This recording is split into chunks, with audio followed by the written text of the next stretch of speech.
Welcome to the Vulnerability Rocks podcast. This is Rosalia, and we're going to be talking today about all the fabulous work that she is doing. She is a woman on a mission with a passion in her belly that burns so bright. I don't think I've ever seen someone so passionate about something, and I love it. And I have been lucky enough to do one of her free courses very recently, which was amazing and like a breath of fresh air. So I'm really excited for you guys to meet her today with me and discover more about her today with me.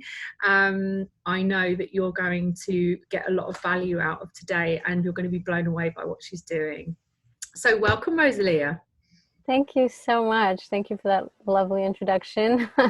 I've loved connecting with you, so I'm excited to be here. It's amazing. I connected with you through somebody else in the US, actually through Instagram. I have met some incredible people through Instagram. It used to be a place for me where it could feel quite defeating, like the whole sort of Instagram show, everyone putting on their best selves.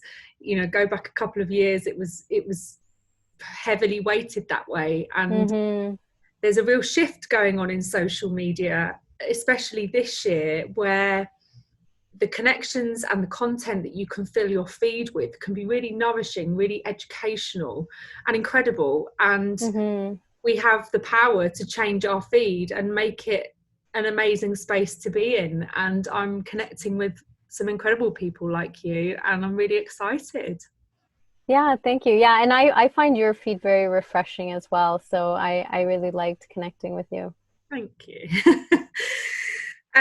So I like to start by talking about feelings, because it's Vulnerability Rocks, and in order for us to be vulnerable, we have to tune into how we feel and trust how we feel and trust our intuition and trust what our bodies are telling us, which is a lot of the lessons that I definitely didn't learn. So I'd love to start with the feelings wheel with you and invite you to check in and share what you're comfortable to share, where you are with your feelings right now with us today. Yeah, I'm really grateful that I'm feeling in a place of both power and peace. And it's something that I really have learned to sit with more now than ever before. I have always struggled with anxiety, a lot of anxiety, and to be able to find peace internally is everything. It's everything, But even more amazing is that sense of feeling empowered. I talk a lot about, it's probably one of my favorite words is empowered. But to really feel like you are in that place along with peace is just an incredible place to be in. And I am grateful every morning. Now I wake up very full of both of those things, and I work hard to stay in that place. It's not a place that you can be in all the time. But when I am in that place, I can finally recognize it and allow it to be something that I'm comfortable in, which I wasn't in the past. So that's where I'm at now. I love that. And I love that you talk about empowerment, because I believe that is key to healing, is being able to take our power back, but in a really empowering way, rather than a resentful, vengeful, aggressive way, which I've gone through that. I've gone through those feelings, and I've sat with those feelings, and it's pretty ugly. And to see that move and evolve into an empowerment that's full of grace and peace, and it's not always like that every day, but for the most part it is a much nicer space to be in. And you feel far more self-assured for it too. And I've just to touch on that for a second, I think that it's important for us to recognize that all of our, I'm sure you've talked about this many times, that it's okay to embrace all of those feelings, because they all matter. They're all there for a reason. And I, on a regular basis, probably on a daily basis, go through feelings of anger. I do a lot of research with the work that I'm doing, and it's very easy to fall into a place of anger all the time. It can become toxic.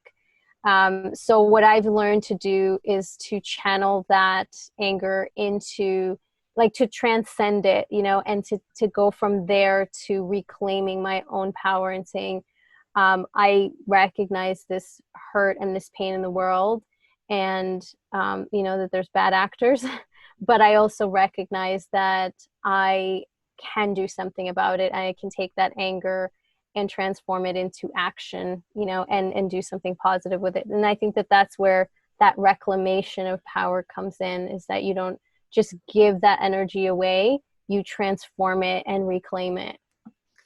Thank you. See, Rosalia has been able to articulate that far better than I could ever dream of doing, and that is why she is in this space, people. Because that is exactly it. And I find it, I'm by no means an expert in this area. I'm open, and I find it hard to articulate some of the processes that I personally have gone through. But how you've just explained that is perfect. So thank you for that. My pleasure. She's helping me all the time. She doesn't even know it. So let's talk about you.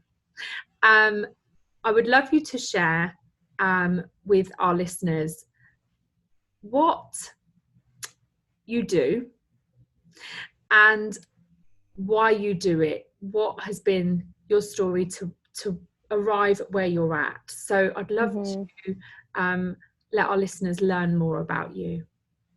Sure. So I'm a consent educator. And what that means is I teach people about consent, both adults and through those adults, children. So I educate parents. But I work very specifically with adult child sexual abuse survivors who are now parents. It's very hard to teach this when you have trauma yourself. And the reason that I feel called and capable of teaching this is because I'm a survivor myself. So I went through the experience of learning how to teach this to my own children. I have 3 young self-identified boys. And about 4 years ago, I hit this stage where I realized that, my children were going to be out in the world. I wasn't going to be able to protect them the way that, I did when they were babies. And I had to educate them to make sure that what happened to me didn't happen to them. Mm-hmm. But furthermore, I had also at that time not really stepped into my own healing journey. I hadn't fully confronted everything that had happened to me when I was a kid. I had a lot of blocked memories. And I realized that a lot of the anxiety and the panic and the overwhelm that I was feeling when I was starting to teach my own children stemmed from a lot of my own unresolved and unhealed wounds and memories and things like that. But even further than that, this is a very deeply personal journey of empowering other parents, because my mother is a survivor, my sister is a survivor, my brother is a survivor. I suspect that my father is also, although I don't keep in touch with him anymore. But this is something that has affected my family in so many different ways. And so, everyone having different experiences as to how they became survivors, and to realize that this is not an issue that's talked about enough. Mm-hmm. There's still a lot of taboo.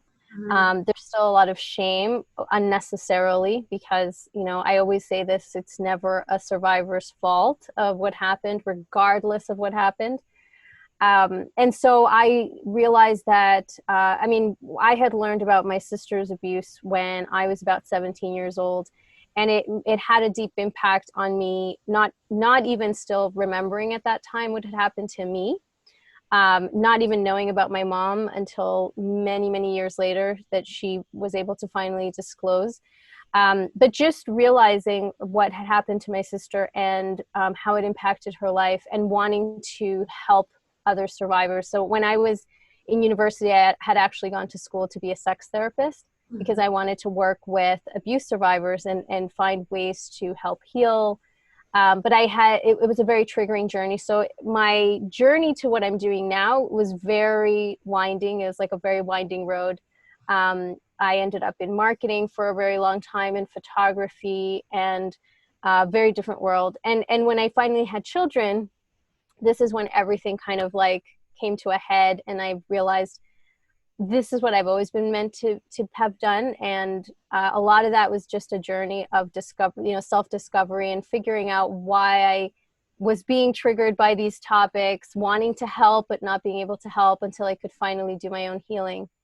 And so as all of that came together, both my own healing and having to teach my children, I realized that there was no one else talking about this through the lens of a survivor parent, and to understand what those triggers are and how that can bring up so much, and how it, with my mom, she couldn't talk to us about, abuse prevention. One, because she didn't know about it. Two, she just was never taught about boundaries or consent. And three, because of her own experience and her own trauma, she just overprotected us instead of educating us and empowering us, which is a very common experience for survivor parents. So that all culminated in me deciding to finally step into this, to dedicate myself to my healing, to learning about how to educate other parents. And it's just, to see the change in my own family, like to see how everyone feels like they finally have a voice, to see my own children become empowered and to use consent language, and to have confidence that I know they are so much less of a target. They can speak up. They know what to do. All of that has just been a gift. And, I just feel like I want to be able to give that to other parents as well, and help them all break these, intergenerational cycles of trauma. And, so I am on this mission to eradicate child sexual abuse. I really am. Mission, and she is unstoppable, and I love it. I love it, and I'm here for it. Yeah, thank you. Yeah, so that's what I do, and I wake up every day grateful that I have that ability. So one of the terms that Rosalia has shared with me is a change maker and a cycle breaker, and I love it. I love it because it's so simple, so powerful, and it's exactly what needs to happen.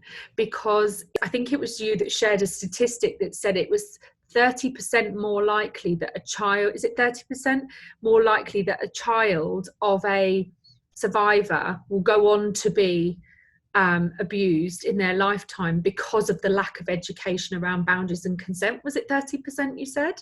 Well, it's a child of a survivor parent is 5 times more likely to be a victim of abuse. Exactly for that reason. It's just so much harder to go through with this education with your own kids.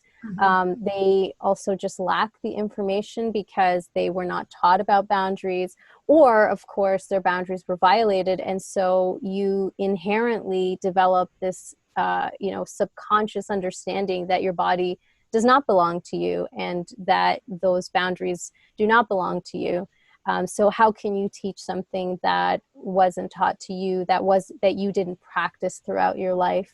So it's really this totally new understanding. It's like boundary repair. I call it boundary repair. We need to learn how to develop, implement, and uphold boundaries in order to then be able to teach them to our kids. And so survivors who have had those violations, they don't even recognize a lot of times that they don't have healthy boundaries, or they just don't know how to implement them. So it becomes triggering to say, like, how do I teach my child, right? And so this is what puts them in a much more vulnerable position. And there's a whole other host of reasons, but those, that's one of the main ones, is just having that fear of teaching it, being triggered by the information, especially when it comes to sex ed. Like you said, my mom being a survivor, she couldn't even say the word sex. She was raised in a very strict Catholic home in El Salvador. and it was nothing that you spoke about. If you talked about it, it was like sin, you know, you may as well have had sex if you even said the word. So it's just very sex negative. You know, anything related to sex was, you know, about violence or about getting pregnant. And the only time that you should ever think about it or do it is once you're married. Mm-hmm. So there was no talk about it at home. And that can set up kids, especially in today's age, to make unhealthy, unsafe choices because they don't know. Mm-hmm. And I saw an interesting post that said saying nothing about sex in a home says a lot about sex. Mm-hmm. So by Yeah, saying nothing, we're actually saying an awful lot. Um, exactly. and for me, because nothing was said, I went off and found my own sex education, which was very unsafe, very risky. I had no idea about boundaries, and this is learning about healthy boundaries has really only come to me in my 30s. Mm-hmm. So I now understand the power of no conversation around sex, just no dialogue about it.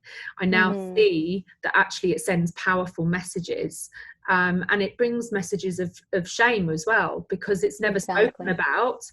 It generates feelings of shamefulness around sex, and just a lack of awareness of how to keep yourself safe, what situations are safe, what is okay, what isn't okay. Yeah. So Yeah. Well, there's also the idea that we as a culture unconsciously carry around, which is the Madonna whore complex. And I talk a lot about this more on my other platform, my podcast platform, because you know, a lot of parents don't really make the connections until they learn about it. But there's a huge connection in the way that we don't, as a culture, deal with sex. It's, you know, it's everywhere. It's in the media, it's in the music that we consume, it's in the ads we watch, like it's everywhere, right? However, we see it outside, and inside the home we don't talk about it, so kids are left with this very confusing message. They're not sure, you know, they're naturally curious. We are humans. Sexuality is a huge part of what we are and who we are. It's how we create life, yet we don't talk about it, right? And then, as you said, it does send a message that there's something about it that we aren't supposed to talk about, but yet it's something that we want to learn about. mm, And so, with the Madonna whore concept, you know, where women in particular are placed on either the virginal, pure, good pedestal or the bad, whore, shameful pedestal. And unfortunately, for a lot of survivors, they think that because of what happened to them, they are now in this other category of shame. And it's one of the reasons that they don't report. It's one of the reasons that violence keeps being perpetuated in their lives. It's the reason that, you know, they don't get the right information that they need, the support that they need, the help that they need. mm, So this lack of education is really hurting a very big segment of the population that continues to perpetuate their violence because of low self-worth. They continue to make you know, poor decisions about their sexual health, because they just don't feel that they're worthy of better choices. mhm, So it has a huge impact, mhm, not just on children when they're, you know, young and learning about abuse prevention, but also for young adults, teenagers, as they, you know, step into relationships and learn how to, you know, be in healthier relationships. You know, so it's something I always say when we teach consent education and we're teaching about sex ed, we're not just teaching about them to them when they're young, but what these lifelong decisions are going, how it's going to impact them in their adult life, mhm, and also just to educate them about, you know, consent as to the rights of others, not just for kids to be protected, but mhm. to also respect the rights of others as they get older. You know, so it's a huge piece of the puzzle that we need to talk about more. Yeah, because you're right, it's not just about abuse prevention, it is about cultivating a mindset so that the young person that is going to turn into an adult knows how to navigate their way through young adulthood. Because as I navigated into that space, my sex education was violent pornography that was being shown to me by older boys. And then they were showing me it on the TV and then saying, now you do it. Well, no one had told me any different, right? So I did those things, and that was happening at like the age of 11. And so it went on, you know, into all sorts of, because I was learning my sex education and my sex boundaries and from what other people were showing me to do. Right. At no point did I ever stop and say, what do I want to do? You know, what does my body like? What do I like? You know, that didn't even enter my head. And it's very impactful. And it goes, you know, children, they're at home, they're with their parents, but I left home at 15. So what happens when that person's no longer with the parent? And that's got to be the longer term strategy. Exactly. I now realize it's taken me a long time to kind of piece it all together, but I see it weaving all the way through and the importance of it. So I think I'm like your number one fan. Oh. Thank you. Well, I love that you understand the importance of this work. You know, it's like a much bigger conversation that parents think. They think, well, I have to, you know, buy a couple of books and read, you know, have a couple of conversations. But if you really want to raise an empowered adult and a person who's going to go off into the world and, you know, have healthy relationships and be respectful and empower every gender, you know, regardless, right? So if we want to make sure that they are stepping into healthy relationships for themselves, right, as well as everyone else in the world, we have to have these conversations from as early as possible, and it has to be part of the culture in the home. It has to be part of the parenting style, not just a small little component. Like, this is a really big conversation, and it ultimately has to do with our rights, our understanding of our autonomy. And, you know, if we look at so many issues in the world today, it really comes down to those things, right? Our innate rights. And being able to educate kids about that as early as possible has a tremendous impact on their psychology, of their understanding of other people, and how we have to also view children, right? It's a big relearning of how we treat children, which are the most vulnerable in our society.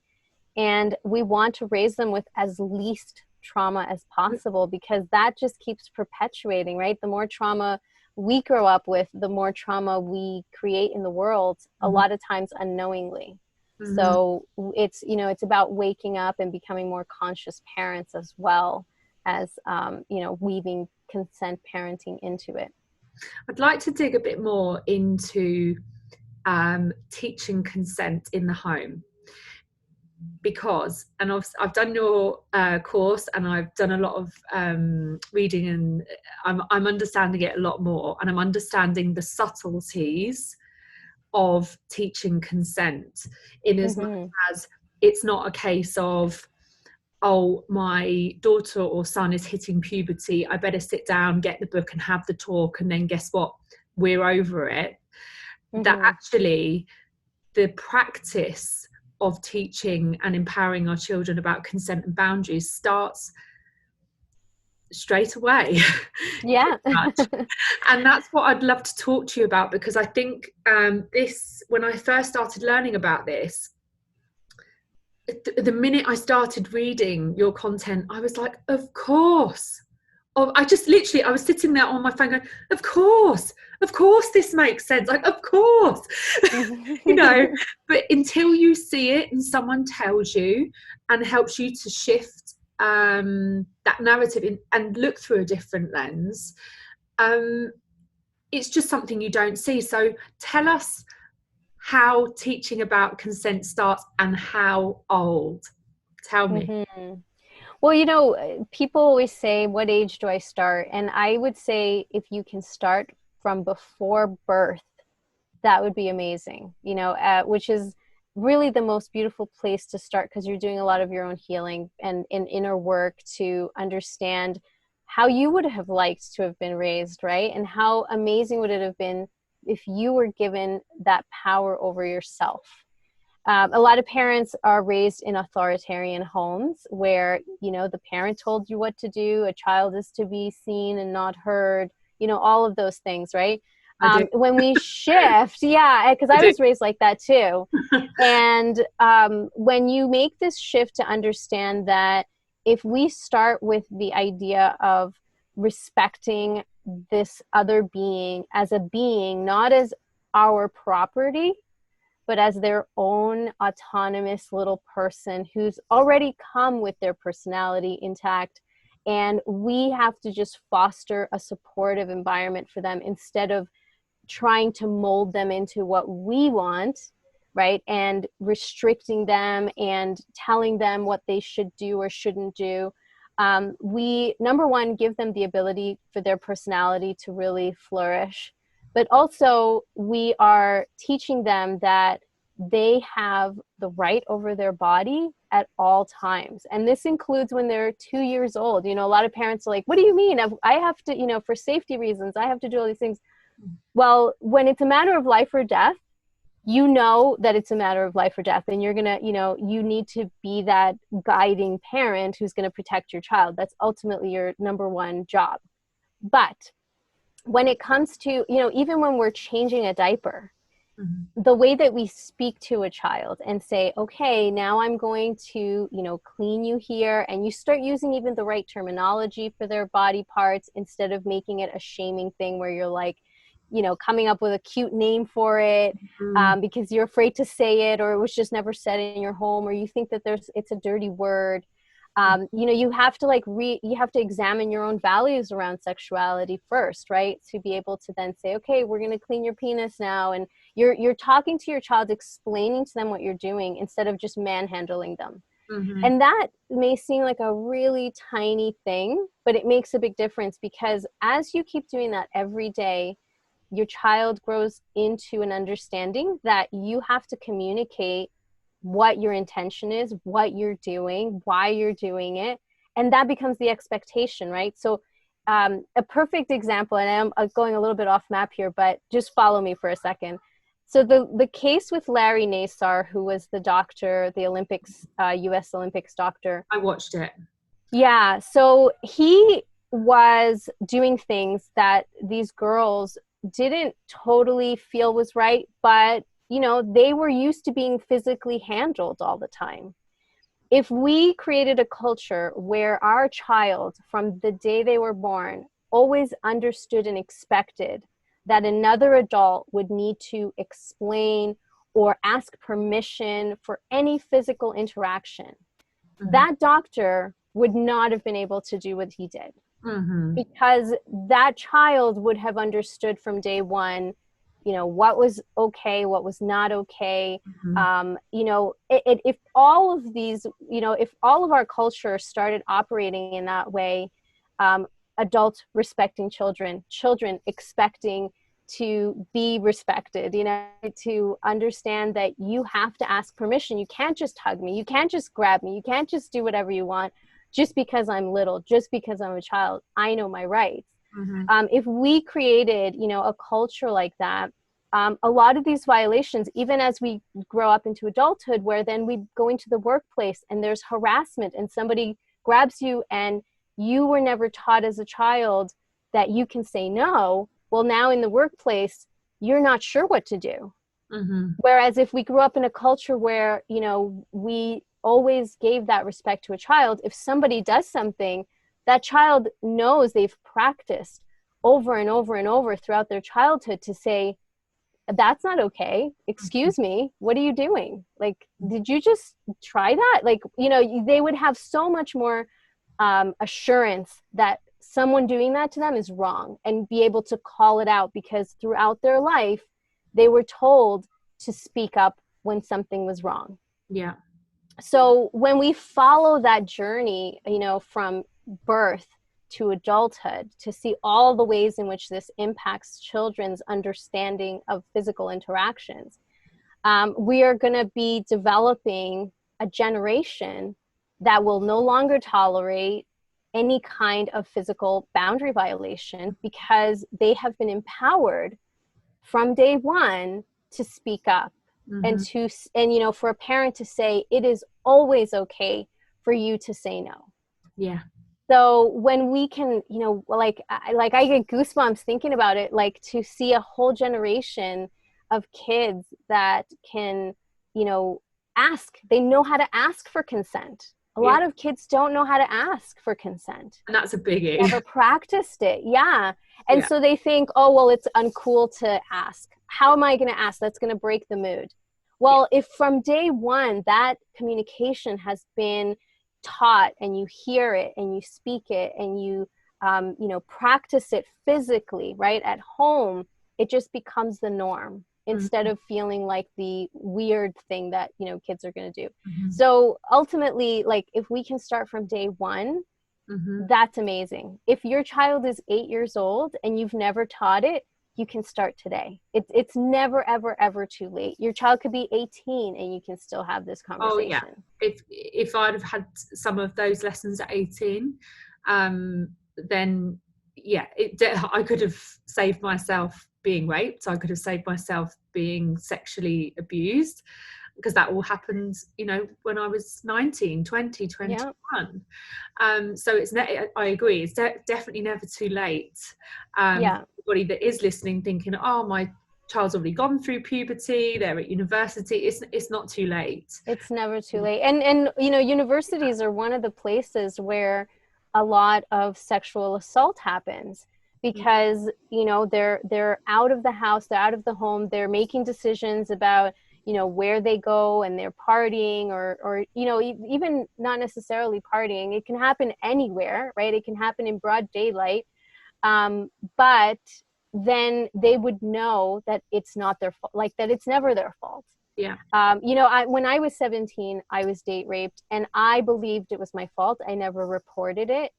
I thought that I had put myself in that position, that I deserved that happening to me, that maybe I said something that led that person to think that I wanted it, because I froze and I didn't know how to say no, because I didn't understand that consent could be withdrawn. Like all those things. If I had someone tell me when I was 17, it's okay to report it. It's okay that you can talk about it. It's not your fault. Like all of those things would have made a huge difference. I carried that for a really long time. And it wasn't until I was, I think 26, that I, for the very first time, upheld my own boundaries in a, in a sexual situation.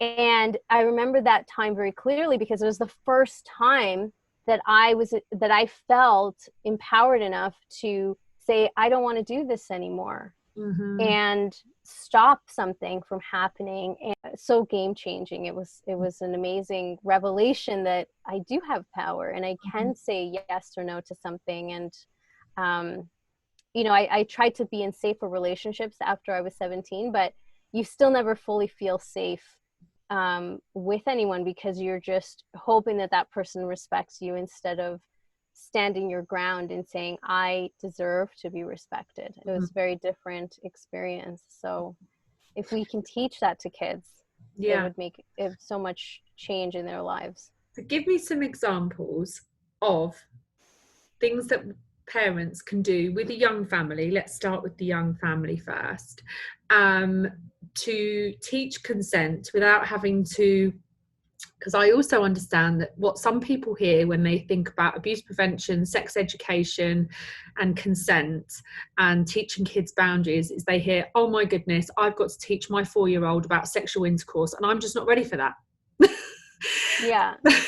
But it's not about that. So I'd love to be able to give some workable examples to the listeners of how we can teach consent without actually having to teach about full-blown sexual intercourse and all of the other things that go with sexual and erotic intimacy for 5 years old. Like, I'd like to give them something that they can like work with. So I see Yeah. a couple. One was about tickling, and the other one was about kissing relatives, which I loved. Hmm. And I'd love to hear your thoughts around that. Yeah. Yeah, we tend to think that when we have to teach sex ed, we're teaching it from the perspective of an adult, and kids don't have any of those perspectives, right? They're looking at body parts and they have no idea what those body parts do, and they're just curious and learning about themselves, right? Not about interactions with other people. So when we're teaching about consent, it has nothing to do with sex or sexuality. When we're teaching about boundaries, it just has to do with bodies, right? So our body versus someone else's body, respecting space, respecting what someone can or can't do with you. So when I tell parents, this consent education starts with things as day to day as parents tickling kids, and kids just, again, being used to being physically handled, right, by their parents.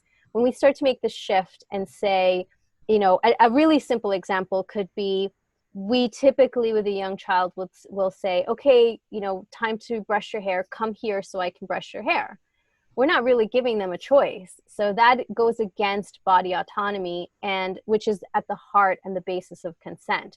So when we make a shift to ask a child if we can brush their hair, or we can ask them what they would, what they want to, like how much they want to eat, are they full, and respecting those little things about their body autonomy, that Mm-hmm. is at the heart of consent. And we're teaching them essentially that we respect their body rights. So Mm-hmm. that's the foundation that we need to start with when we think about consent education. And the second one is then interacting with other people. So one is, the consent, respecting your body rights, but then two is expecting others to respect your body rights in terms of friends, family, anyone, peers, anyone that they're interacting with. So what that means is understanding that since your body belongs to you, you can develop the boundary to say, I am okay with hugs, or I am okay with kisses right now with this person. Maybe in 5 minutes, I won't want a hug. So you have to always ask. And when we empower kids to know that that should be the expectation, and then also educating the other adults in their life, that's when we're starting to teach consent. Because consent is really permission. It's asking permission to do something to you or with you. And when we teach kids these basics, that means that when, grandpa comes over and they want to automatically give you a hug, you have the right to say, no, thank you. How about a high five? Mm-hmm. Or I just don't feel like hugging today. How about, a kiss on the cheek? You get to decide what that physical interaction can be. Mm-hmm. And so, it doesn't have to be about sex at all. But at the same time, when we are talking about sex and sexuality, it does start very young, and it starts with simply learning about your body. That's the foundation of sex and sexuality, is knowing your body, understanding, what those body parts are, as they develop, learning what those body parts do, that they do feel good, what the functions of those body parts are. You can explain what an erection is. You can explain what self-exploration is. Mm-hmm. Then you get into terms of body safety around, private parts, what that means, exploring in private, not with anyone else. Mm-hmm. You start to layer those pieces of information. So it doesn't have to be all in one shot, Mm-hmm. and it doesn't have to start with sex at all.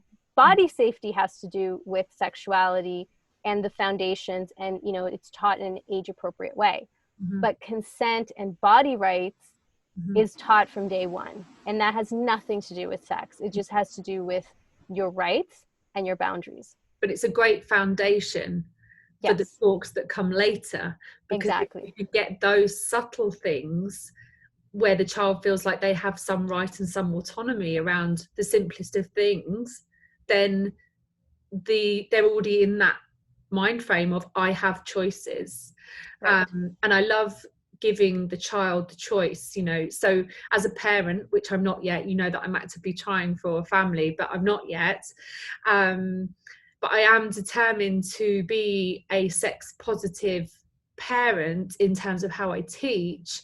And also boundaries is just like this, it's been this revelationary thing for me, because I just didn't know they existed. Mm-hmm. And until my 30s. So for me, I'm really, it's like my favorite word. I just think, I look at situations, I think lack of boundaries, and I'm Right. looking at my situation, for me overstepping other people's boundaries and vice versa. So I just really firmly believe the younger it starts, the better it is. Mm-hmm. And giving the child the option of, you don't always have to hug and kiss. It can be a high five, it can be a wave, if you can have no contact, right? Like, but so as Yeah. a parent, would you suggest to say that to your children, when we greet people, friends or family, you could maybe choose from one of these 3 or 4 things? Like, is that how you would have that conversation? Yes, absolutely. Yeah, it's important to um, educate them and model it as well. So if your child is really young and they are just learning about, that etiquette of greeting people, like for my kids, I always get this fear from parents that they say, well, I don't want to raise a rude child. Mm-hmm. Well, you're not going to raise a rude child if they acknowledge that person, right? Because really what we're saying is when you're meeting someone, you acknowledge that person, you recognize them, right? Mm-hmm. But that doesn't mean or need to include physical interaction. Mm-hmm. And ultimately, it's really just about teaching the child that, like you said, they have options, that also they get to say what those options are. It's not that, someone else chooses those options and they have to pick from them. It's ultimately about that freedom to choose. Mm-hmm. And, that goes along with everything else. Like we say when we're teaching abuse prevention education, the term that everybody likes to say is, your body belongs to you. Absolutely, it does. But then as parents, we contradict it by telling them to finish all their food, by telling them what they have to wear, by telling them that they have to, do these things and, brush their teeth and brush their hair and do, all these little things. They're all important. And I'm not saying to parents like, oh, don't worry about doing any of those things. Mm-hmm. But it's about patience and communication. And it's about helping our children to understand their decisions, to understand that when they have freedom, that comes with responsibility. So we're teaching all these things. It's not just to say, if you feel like brushing your hair, brush your hair. If you don't. We want to encourage good hygiene and all of those things, right? But we also need to make sure that our words match our actions. So if we're going to say your body belongs to you, we have to help them become empowered with what that actually means. And what it means is you get to make this choice, and I'm going to help you make a healthy choice by talking to you about it and explaining. And that does take a little bit more work. But in the long run, what we're doing is empowering our child, not just for today, but for the long-term future. So it's really a shift in parenting, which is why I call it consent parenting, because it's not just abuse prevention education. It's really seeing your child as an independent person who you're helping them to make good choices. So, it comes down to all of those things, but make sure you're not just saying your body belongs to you and then contradicting it with your actions, because in the long term, a predator can come back to that and manipulate that situation, because they're seeing you as a parent who's loving, who's caring, still making them do these things, right? So when they are in a situation with a predator who has groomed them, who has gained their trust, has gained their love and affection, has gained, that trust factor, that predator can still force them to do something, and they're almost like a parent figure. Yeah. So if we as parents don't make that distinction and do the work of like really walking the walk and not just talking the talk, Yeah. then we're really empowering them, because we tend to think that predators are people that our children don't know, or someone that we can very easily spot. we're going to know, and so because we know everyone in our child's life, they're safe. But that's just not true. And we really need to make sure that we are giving our kids all of the tools necessary to spot that, and to not, to know, even my own parents don't, touch me whenever they want. So why is this person doing it? Yeah. And they'll be able to say something. Yeah. And just want to hop back to language. So about using the correct names for our anatomy. I read somewhere that one story that a child had been telling their teacher that this person had been stroking and there was a cute name at the end. So the teacher presumed it was a pet that they were referring to, but actually on further investigation, it became apparent that this pet's name was actually just a pet name for their vagina, and the child was trying to communicate that this action was going on, Mm-hmm. So this is where it becomes, there's two things that I can see in this. One is that because then the child's able to articulate, somebody has touched me here, and use the correct words and get that message to you efficiently and quickly should they ever sadly be in that space. And two, the flip of it is this, as I've grown older, is if our parents give our private parts that will become sexual parts of us in sexual relationships, depending on where we've all come from and what names, pet names, our vaginas, penises and breasts and whatever has been given, we could end up in a triggering environment in a sexual situation with somebody where someone might use a word that we then associate with a parent-child relationship that then inadvertently brings shame into whatever that sexual act is that we're doing. So for me, there's like two ways that this can fall quite badly. One is the lack of being able to communicate abuse if it is happening, and two is as you get older, I don't know, like if in a romantic sexual relationship you decide to give each other's parts cute names, I think it should be kind of reserved for that and not for a parent and a child type of relationship, because it can bring this like shame feeling when you should be embodying being an adult, being sexual with your partner, and so I see the two kind of downfalls of pet names for vaginas, penises and breasts. Like I can't be good from it, really. Yeah, no, there isn't really anything positive that comes from that. And there is actually a third piece, in addition to what you said, which is that what children then learn is that the fact that there is a different name that parents are using and they don't use the right terminology means that there's something shameful about that body part. And typically what that leads to is low self-worth around those body parts, right? That there's some sense of shame, that there's some sense of like those parts are dirty. I mean, we even call them that, right? Like naughty bits or, lady parts, or like instead of just being able to call them what they are. I know for myself, because of how I grew up, it took me a really long time to be comfortable saying the word vagina. And, my mom still to this day has a hard time saying it. Like, it's just the culture that we grew up in. And again, we're saturated by sex and sexuality everywhere, but yet we can't speak about it. So when it comes to names, if we aren't using the right terms and kids grow up with that, they grow up with a sense of underlying shame around those body parts, that they can't fully explain why, they don't really know why. And then how that plays into sexual relationships is that they may feel shame in a relationship.